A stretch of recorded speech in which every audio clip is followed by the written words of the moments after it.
بسم اللہ الرحمن الرحیم۔ روزہ قبول ہونے کی 3 نشانیاں۔ روزے دار حضور صلی اللہ علیہ وسلم کا یہ فرمان ضرور سن لیں۔ حضرت سیدنا داتا گنج بخش علی حجویری رحمۃ اللہ علیہ نے آپ صلی اللہ علیہ وسلم کا فرمان نقل کیا ہے کہ روزے کی حقیقت رکنا ہے اور رکے رہنے کی بہت سی شرائط ہیں، مثلا معدے کو کھانے پینے سے روکے رکھنا،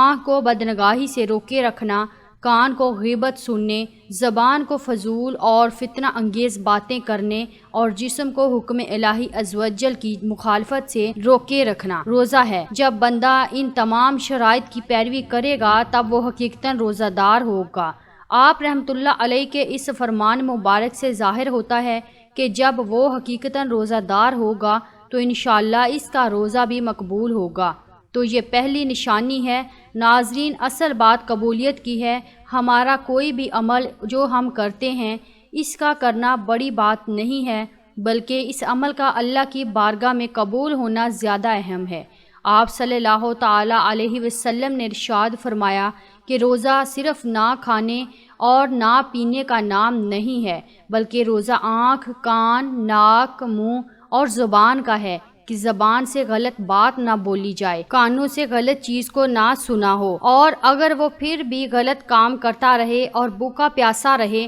تو آپ صلی اللہ علیہ وسلم نے ارشاد فرمایا کہ اس کا روزہ قبول نہیں ہے بلکہ فاقہ ہے۔ یہاں روزہ قبول ہونے کی کچھ نشانیاں ملاحظہ فرمائیں کہ اگر آپ کا روزہ قبول ہوگا تو کچھ ایسی چیزیں خود ظاہر ہو جائیں گی جس سے آپ یہ سمجھ سکتے ہیں کہ ہمارے روزے کو اللہ تعالیٰ نے قبول فرما لیا ہے یا نہیں۔ ناظرین، جب کوئی انسان روزہ رکھتا ہے تو پھر وہ بہت سارے احتیاط کرتا ہے کہ کہیں ایسا نہ ہو کہ ہمارا روزہ مکروہ ہو جائے۔ روزے دار کو روزہ مکروہ ہونے کا ڈر لگتا ہے کیونکہ اس نے کھانا پینا چھوڑ دیا۔ اب جب روزے دار نے سب کچھ ہی چھوڑ دیا تو وہ سوچ رہا ہوتا ہے کہ اب ایسا نہ ہو کہ ہماری چھوٹی سی غلطی کی وجہ سے ہمارا روزہ برباد نہ ہو جائے، اور یہ سوچنا بھی چاہیے کیونکہ اس کا جو ثواب ہے وہ یہ کہ قیامت کے دن جب لوگ آئیں گے اپنے اعمال لے کر، کوئی نماز لے کر آ رہا ہوگا، کوئی عبادت لے کر اور کوئی روزہ لے کر،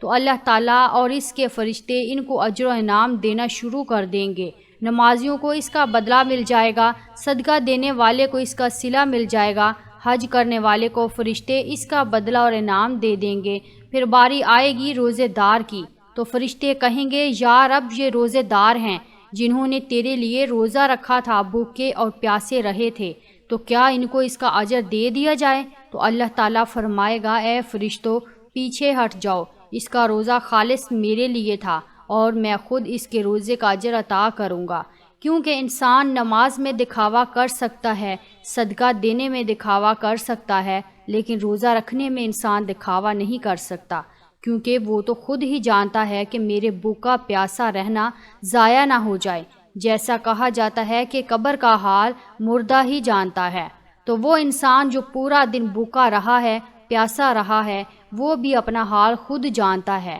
ناظرین، عبادت کے قبول ہونے کی نشانی یہ ہے کہ اگر آپ نے نماز پڑھی، مثلا عصر کی نماز، اور عصر کی نماز پڑھنے کے بعد آپ نے مغرب کی نماز بھی پڑھ لی، آپ کو مغرب پڑھنے کی توفیق مل گئی، تو یہ اس بات پر دلالت کرتا ہے کہ آپ کی عصر کی نماز کو اللہ تعالیٰ نے قبول فرما لیا، کیونکہ جب اللہ تعالیٰ کسی کی نماز کو قبول فرما لیتا ہے تو پھر اگلی نماز کی اس کو توفیق عطا فرما دیتا ہے۔ تو اسی طرح روزہ، اگر ہم نے ایک روزہ رکھا، اس کے بعد ہم نے اگلا روزہ بھی رکھ لیا، تو یہ روزے کی دوسری نشانی ہوتی ہے کہ ہمارے پچھلے روزے کو اللہ تعالیٰ نے قبول فرما لیا۔ اور اس کا مطلب یہ نہیں کہ آپ لغویات بھی زبان سے نکالیں، بری بری باتیں بھی کرتے رہیں، اور بہت سارے فعال جن سے اللہ تعالیٰ نے ناپسند کیا ہے وہ بھی کر رہے ہیں۔ ہمیں حالت روزے میں ہر برے کام سے بچنا چاہیے۔ انسان کمزور ہے، اللہ کو یہی ادا تو پسند ہے کہ دیکھو میرے بندے کو بھوک بھی لگ رہی ہے، پیاس بھی لگ رہی ہے،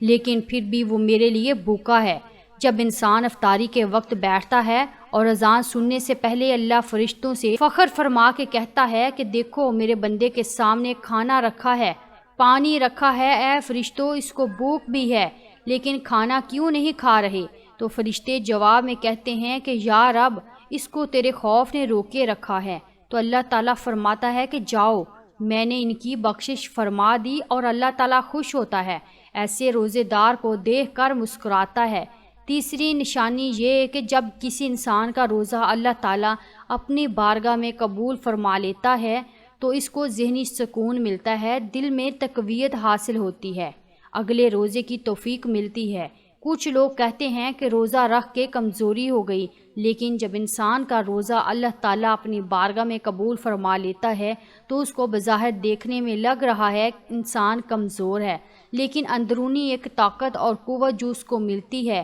وہ بندہ محسوس کرنے لگتا ہے کہ ہمارے اندر کمزوری نہیں بلکہ ہمارے اندر توانائی آ گئی۔ یہ روزے کا کمال ہے، اس لیے روزے کو ہرگز نہ چھوڑا کریں۔ آپ صلی اللہ تعالیٰ علیہ وسلم نے ارشاد فرمایا، جس نے ایک روزہ بغیر بیماری یا مجبوری کے چھوڑ دیا پھر ساری زندگی روزے رکھے تو پھر اس کا پورا حق ادا نہیں ہو سکتا۔ آپ صلی اللہ علیہ وسلم نے ارشاد فرمایا کہ روزے دار قیامت کے دن عرش کے سائے کے نیچے کھاتا پیتا مسکراتا ہوگا، بے روزے دار حساب و کتاب میں مبتلا ہوگا۔ سابقہ گناہوں کا کفارہ، جس نے رمضان کا روزہ رکھا اور اس کی حدود کو پہچانا اور جس چیز سے بچنا چاہیے اس سے بچا تو جو کچھ گناہ پہلے کر چکا ہے اس کا کفارہ ہو گیا۔ جس نے ایک دن کا روزہ اللہ عز و جل کی رضا حاصل کرنے کے لیے رکھا، اللہ پاک اسے جہنم سے تو اتنا دور کر دے گا جتنا کہ ایک کوا جو اپنے بچپن سے اڑنا شروع کرے یہاں تک کہ بوڑھا ہو کر مر جائے۔